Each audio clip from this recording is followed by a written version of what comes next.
وَأَتِمُّ الْحَجَّ وَالْعُمْرَةَ لِلَّهِ، اور پورا کرو حج اور عمرہ اللہ کے لیے.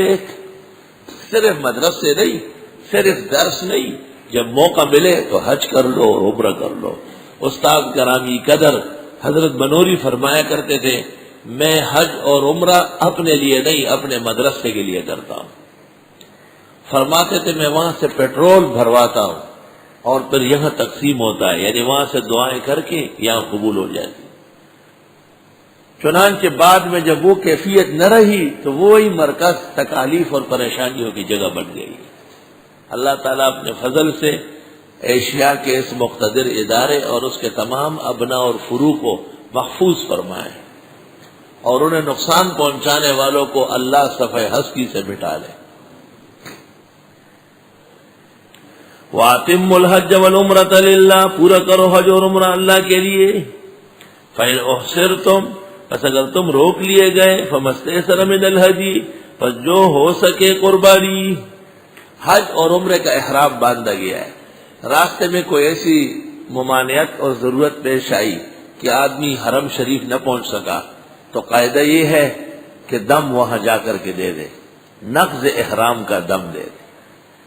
نقض احرام ٹوٹ رہا ہے، اور حج یا عمرہ قضا بعد میں کیا جائے گا. وَلَا تَحْلِقُوا رُؤُوسَكُمْ، مونڈنا نہیں سر کے بالوں کو. حج اور عمرے کے احرام میں بال لینا گناہ ہے. احرام کی حالت میں جسم کے ناخن، بال، کوئی چیز لینا گناہ ہے. اگر کوئی چیز ٹوٹ گئی ہے تو اس ٹوٹی ہوئی چیز کو ہٹا سکتے ہیں، فقہاء لکھتے ہیں. لیکن جس وقت آپ سمجھ گئے کہ میرا عمرہ یا حج رہ گیا، پہنچ نہیں سکتا، اور آپ نے وہاں دم بھیجا ہے، دم کم از کم بکرا مینڈا، زیادہ سے زیادہ گائے، اونٹ یا اس کا 7واں حصہ. لیکن دم کے لیے ضروری ہے ہدیم بالغ الکعبہ، کہ کعبہ شریف پہنچ کے کٹے. تو جب تک وہاں دم یا قربانی کٹ نہ جائے اس وقت تک آپ احرام میں رہے اور سر کے بال نہ مونڈے،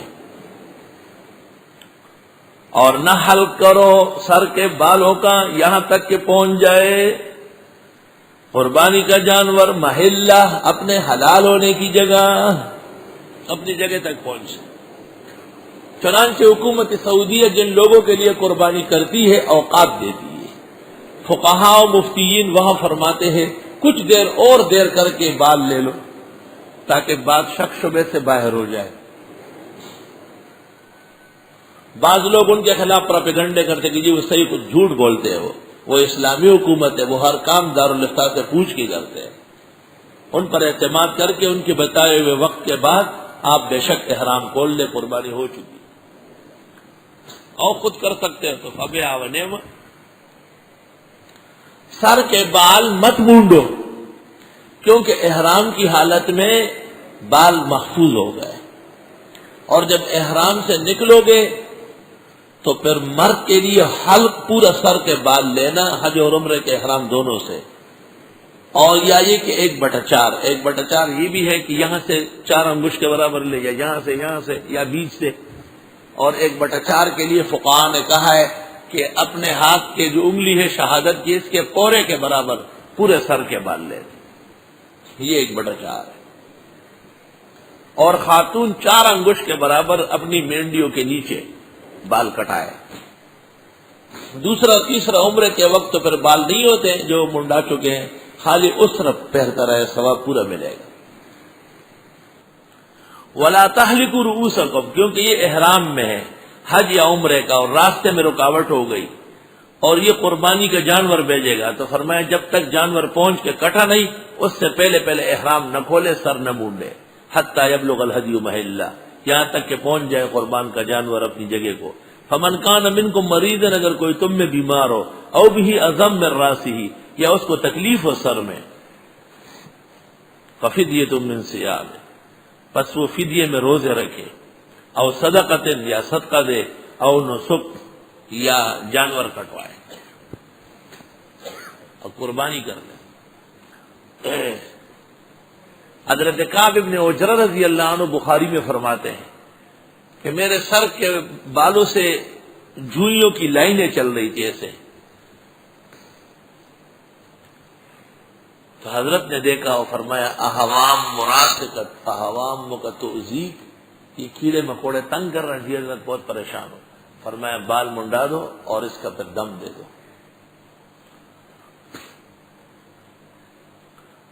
اللہ اکبر.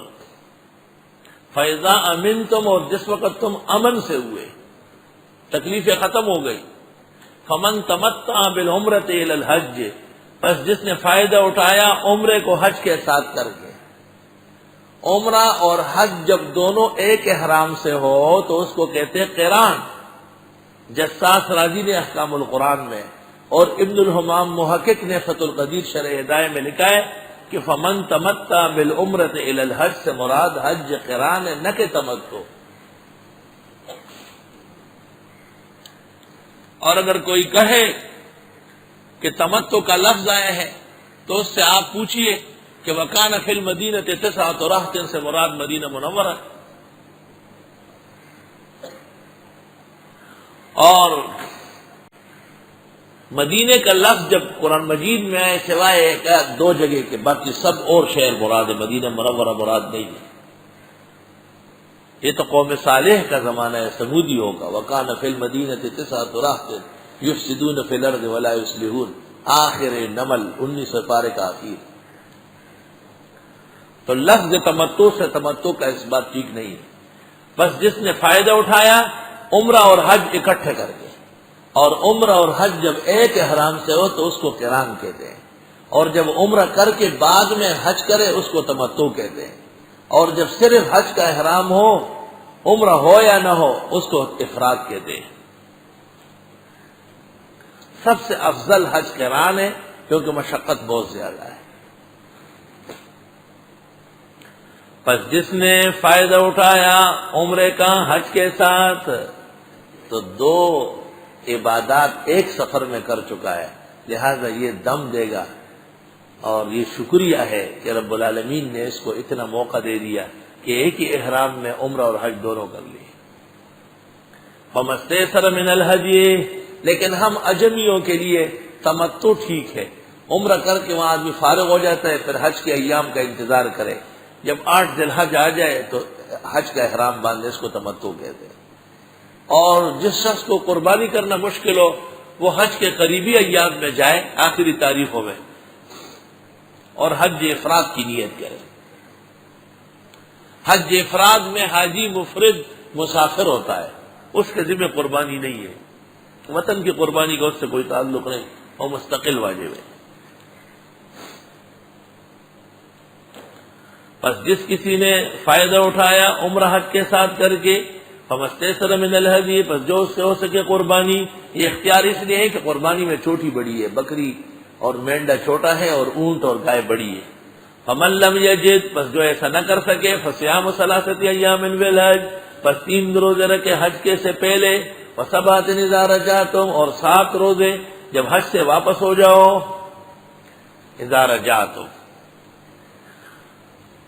رجعتم کا معنی تو واپس ہونا ہے، لیکن امام اعظم کے نزدیک گھر آنا ضروری نہیں، وہاں رہ کر کے بھی 7 روزے رکھ سکتے ہیں. یہ وہ شخص کرے گا جس نے تمتع یا قران کیا اور وہ قربانی نہ کر سکا غربت کی وجہ سے، تو اس کو چاہیے تھا کہ حج سے پہلے 3 دن اور حج سے فارغ ہو کر کے 7 دن، تلک عشرۃ کاملہ، یہ 10 روزے پورے ہو گئے.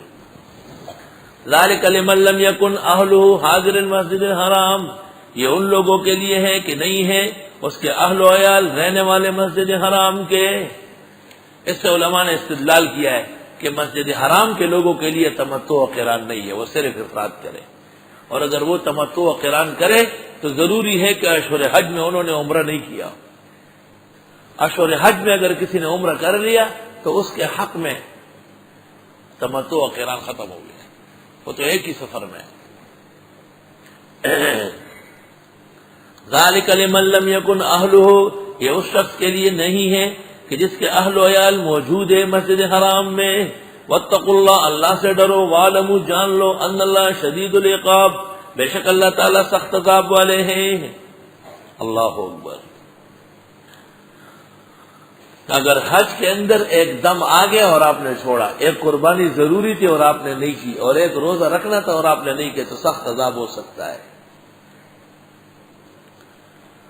اشہر حج میں جس نے عمرہ کر لیا اس کے حق میں تمتع متعین ہو گیا، یہ مطلب ہے، اور قران اس کا ختم ہو گیا. قران تو تب کہ احرام میقات سے پہلے باندھے اور دو احرام اکٹھے ہو، عمرے اور حج کا، اور اس نے اشہر حج میں آ کر کے عمرہ کر لیا، لہذا اب اس کے حق میں صرف تمتع ہے، افراد نہیں کر سکتا ہے. لہذا ایسے آدمی جب اس کو پتہ ہے کہ میرے حق میں تمتع طے شدہ ہے اور قربانی کی توفیق نہیں ہے، تو حج سے پہلے 3 دن روزے رکھے. بہتر ہوگا کہ آخری دن عرفہ ہو، اور حج کے بعد 7 دن روزے رکھے. یہ گھر جا کر کے بھی رکھ سکتا ہے اور احکام سے فارغ ہو کے وہاں بھی رکھ سکتا ہے.